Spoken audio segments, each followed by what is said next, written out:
লোকে ঢেকে নিয়েছে নাকি?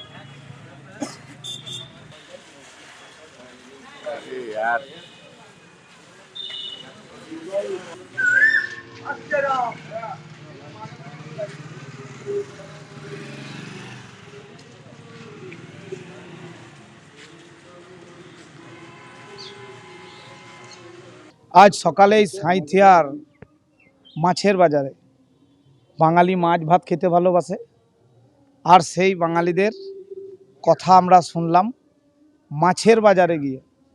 মাছের কি দর, মাছের প্রতি মানুষের কেমন আকর্ষণ, আর মাছ বাজার থেকে এসেই যখন মহিলারা দেখলাম যে সকালবেলাতেই সমস্ত কাজ ফেলে দিয়ে জলকে ব্যবহার করার জন্য তারা যখন বাসন মাজছে, আর তাদের সঙ্গে দেখা করেই বুঝলাম যে এই শহরকে অন্ধকার গুহে রেখেছে বিধায়িকা। বিগত 10 বছর ধরে উনি বিধায়িকা হয়েছেন নাম মাত্র। নিজের শহরেই সাঁইথিয়ার বিধানসভার গর্বিত মানুষ ছিলেন তিনি, যে এই এলাকার মানুষরা তাকে বিধায়িকা হিসাবে পেয়েছিলেন। এখান থেকে হাফ কিলোমিটার দূরে তার বাড়ি, আর সেই জায়গাতেই আমি দেখতে পেয়েছি মহিলারা একসঙ্গে বলছে, দাদা পাশে একটা আমাদের কলের ব্যবস্থা করেন, জলের ব্যবস্থা করেন। কল শুধু হলে হবে না, জলের ব্যবস্থা করতে হবে। তারা বলছে মাত্র সকালবেলায় 1 ঘন্টা আমরা জল পাই, তাই সমস্ত কাজ ফেলে দিয়ে তারা দেখলাম যে মহিলারা তাদের যে কাজ সেই কাজগুলো তারা করছে। আমি খুবই খারাপ লাগছে।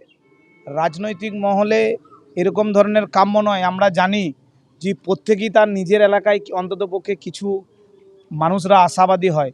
তাই যাই হোক, আমরা সকাল সকাল মানুষের কাছে গেছি, মাছের বাজারে গেছি। মাছের বাজারে গিয়ে মানুষের আমরা রায় নিয়েছি, মানুষের ভালোবাসা চাইছি এবং মোদিজিকে আনার জন্য পশ্চিমবঙ্গে ডবল ইঞ্জিন যাতে হয়, পদ্ম ফুলে ভোট দেন, এই আর্জি মানুষের কাছে করেছি। বাঙালি মাছ ভাতে বাঙালিদের কাছে আমরা বলেছি।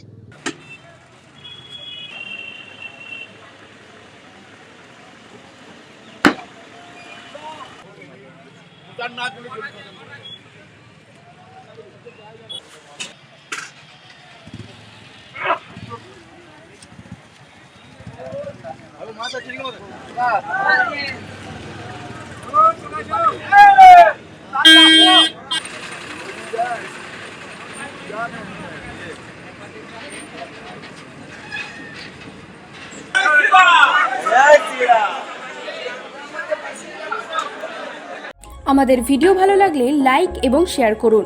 কমেন্ট সেকশনে গিয়ে জানান আপনাদের মতামত। আরও ভিডিও পেতে আমাদের চ্যানেল সাবস্ক্রাইব করুন এবং প্রতি মুহূর্তে খবরের আপডেট পেতে প্রেস করুন বেল আইকন।